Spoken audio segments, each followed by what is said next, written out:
Hello and welcome back to the KCC channel. I'm Rob and I hope you are having a wonderful day today. Today we're jumping into some malicious compliance. Before we start, if you're new here, make sure to hit that subscribe button. It's completely free and it'll give me something else to think about seeing those numbers go up other than this nasty sunburn. Alright, our first story today comes to us from Evade26. Fence height fight between my dad and his neighbor. Let's jump right in.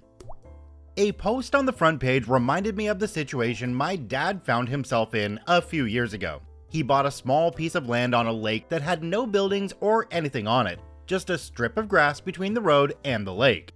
One summer, he and I built a dock there, and a few weeks later, we found some guys fishing there. My dad didn't kick them off, but let them know it is private property. To avoid this from happening again because of liability concerns if somebody gets hurt, my dad hires a guy to build a fence. It was a nice looking fence with standard 6-foot panels. However, this impacted the view of the neighbors across the street. They lost some of their view of the grass and maybe a little of the lake, but not everything. So they complained to the municipality bylaw enforcement, because what we didn't know was that you were only allowed fences to the height of 4'9" in our area. After being hit with a ticket and ordered to remove or refit the fence to be within bylaw requirements, my dad did just that. He chopped the fence down and replaced it with a 4'9" wire mesh fence attached to posts.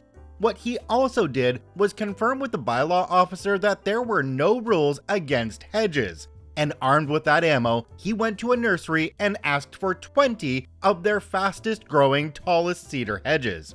When they arrived, they were already 12 feet tall. My dad planted them all against the property line with access for the driveway that was also surrounded by hedges.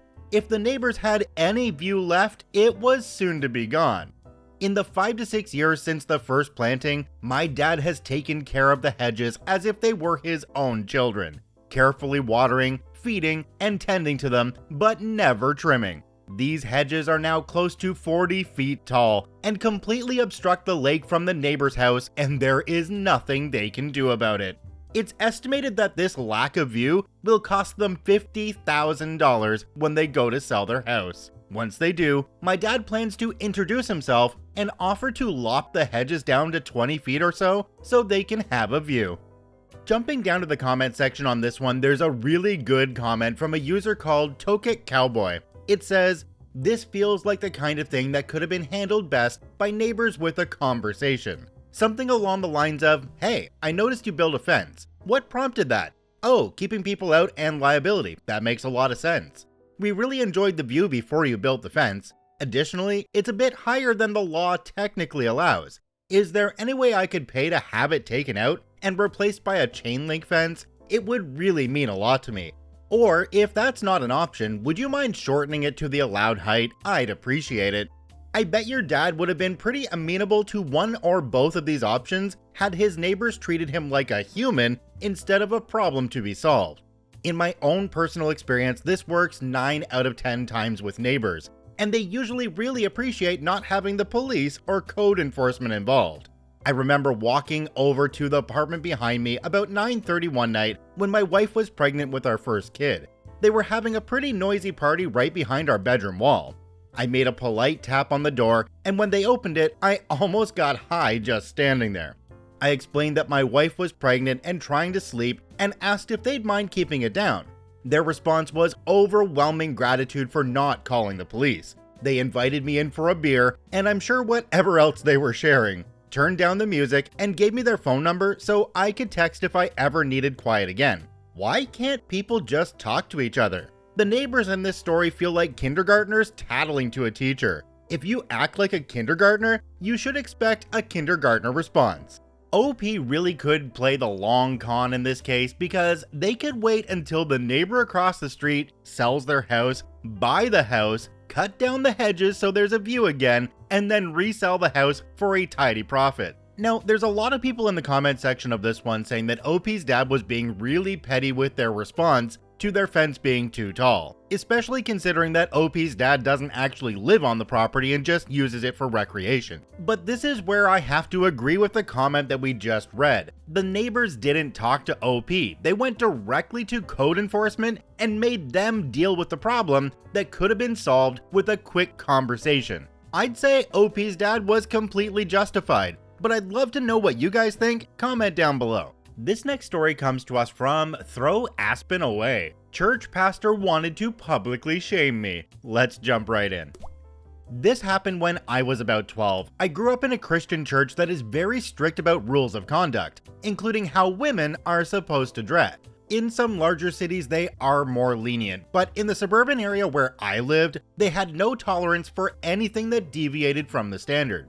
Youth service was on Sunday mornings, and it included anyone from ages 4 to 18. There was nothing fun about it. We had to sit through the entire sermon, pray, recite Bible verses, and sing hymns when told to. The kids would obviously get bored and find ways to tease each other, tell jokes, pass notes back and forth, and so on. But not me. I was trying really hard to feel accepted. They already gave me a hard time because I wore nice clothes, not fancy or expensive, just too colorful for their taste. And I wanted to prove that I was worthy. So every Sunday, I would sit quietly and refuse to engage in whatever the other girls around me were doing. The pastor noticed the giggles and scolded our group. They stopped and continued as soon as he turned around, and that pissed him off even more. So he pointed in our direction from the pulpit and yelled, "The three of you over there," that included me. It took me a minute to notice because I was looking down. "Come up here right now." This is very uncommon because the pulpit is reserved for church leaders, all men, but he wanted to put on a show. We went up and he told us to kneel down and recite the entire Lord's Prayer, one at a time, in front of the entire church. "That will teach you to be quiet during service," he said. The boys on the other side started chuckling, but stopped quickly because they didn't want to be next. I was livid. I hadn't done anything wrong, yet I was being punished with this kind of humiliation. The girl on my right went first. I was in the middle, so I would be next. Time for malicious compliance. He wanted us to be quiet? Fine, I'll be quiet. 2 minutes went by of absolute silence. He ushered me. "Psst, sister, it's your turn." 2 more minutes, and I continued in silence. The girl on my left discreetly poked me with her elbow. I kept my head up and didn't say a thing. I don't know how much longer the awkward silence lasted, but eventually he caved in, got up, and sent us back to our seats. He never bothered me ever again. A few years later, he was exposed for running some shady money-making business and had to step down from his leadership role in the church. Bonus malicious compliance? This church prohibited women from cutting their hair. My mother thought that was a stupid rule and allowed us to keep our hair at medium length. After I left the church in my mid-teens, I decided to let my hair grow super long, way past the hips. But by then, I was wearing secular clothes, wearing makeup, etc. The church people would see me and say, "You would be so great as one of us." For a church that claims to be free from vanity and worldly influences, I guess appearances are more important than behavior. Jumping down to the comment section for this one, there was a user who suggested a little bit more malicious compliance. The user's name is D's Roadnuts, go figure. And it says, "Instead of starting directly at the Lord's Prayer, start a few lines earlier with the parts about not putting on a show about it and about going and praying in private." This was responded to by a user called Timepiece with a quote, "And when thou prayest, thou shalt not be as the hypocrites are, for they love to pray standing in the synagogues and in the corners of the streets, that they may be seen of men. Verily I say unto you, they have their reward. But thou, when thou prayest, enter into thy closet, and when thou hast shut thy door, pray to thy Father which is in secret, and thy Father which seeth in secret shall reward thee openly." Matthew 6:5-6. Okay, I'm gonna put this right out there and let you all know I'm not a religious person. But even I can see that if you're trying to get your children to pray, doing it as a punishment seems kind of counterproductive. You see, if you want children to do something and enjoy doing it, then you don't use it as a punishment, because then it's only going to have negative connotations to them as they grow up. Now, I'd really like to see your comments down below this one, both from the religious side and the non-religious side. How do you feel about this? Our next story today comes to us from Barks2K12. The director of IT tries to overstep and abuse her power, and it ends up deleting our only copy of our computer image. Let's jump right in. This happened around 2010. I work in IT for a state agency. Since it's government, our leadership positions are mostly appointed by the governor, rather than being promoted from within. As a result, we had a director of IT who knew nothing about IT. We'll call her Karen. Karen came from a completely different unit, and due to a union dispute over a hostile work environment, she was reassigned to our unit rather than fired. This frequently happens with appointees. They do not like to fire them because it makes the governor look bad. Unsurprisingly, the unit began going downhill after she took over, because she was extremely emotional and tried to micromanage everything. My normal job duties involve computer repair and networking, covering multiple offices. I volunteered to help central office create our computer software image, naively thinking it would help me get promoted. But all in all, it was just tedious and was starting to cause me to fall behind in my normal duties. I had been working on the image for about 6 months, updating it when needed. For those who aren't IT savvy, an image is a snapshot of the computer hard drive, fully loaded with all of the drivers and software already installed. To do this manually would take 4 to 5 hours on every computer, whereas using an image would take about 40 minutes. We work very standard hours, Monday to Friday 9 to 5. On Thursday at 4 p.m., we get an urgent message from Karen stating that we all must report to central office Friday morning at 9 a.m. and to bring our USB flash drives. We were told that if we didn't bring the flash drives, we would be sent back to go get them. She didn't say why. Obviously, I wasn't happy about how unprofessional it was to give such little notice about a meeting that requires a 2-hour drive one way, and to reschedule my entire day of meetings for PC repairs. I called some associates in central office to find out what was going on. Apparently, Karen had convinced herself that flash drives were bad, and that the IT field support had bad stuff on them, completely on a whim, mind you. The plan was to collect all flash drives, wipe them, and then give them back without telling us. The sheer stupidity of this idea was off the charts, considering we kept all of our important troubleshooting tools and information on there. Since I did the imaging, my flash drive had everything regarding our computer image on it.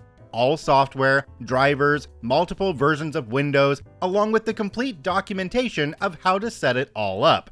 Cue malicious compliance. I was not happy about how Karen did not tell us what was being done or why. I decided to just play dumb and came to the meeting and turned in the drive. Sure enough, they were wiped without our consent or knowledge and then given back to us. A few weeks go by and they ask me about how things are going with the image. I simply tell them that it's been erased by Karen without my knowledge. So unfortunately, there was nothing I could do, and I'm not about to recreate it all from scratch. At this point, I was sick of volunteering my time for nothing in central office, and it was making my normal job much harder, so I was happy to wash my hands of that. Needless to say, central office had to recreate the image and documentation completely from scratch, dozens of hours of work. Karen was eventually reassigned to another unit, and things got better in IT after that.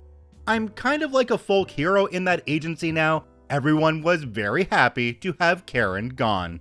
Jumping down to the comment section on this one, a user down there had a completely different idea for why this might have happened.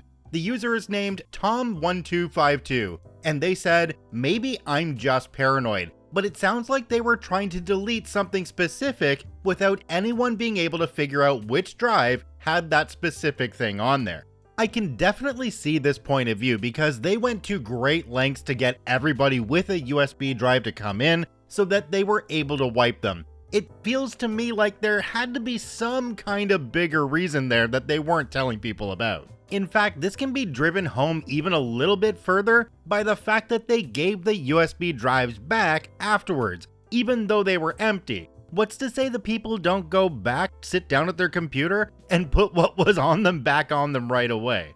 Check out all 3 OPs linked in the description down below. I thank you for watching, I hope you have a wonderful day, and we'll see you tomorrow.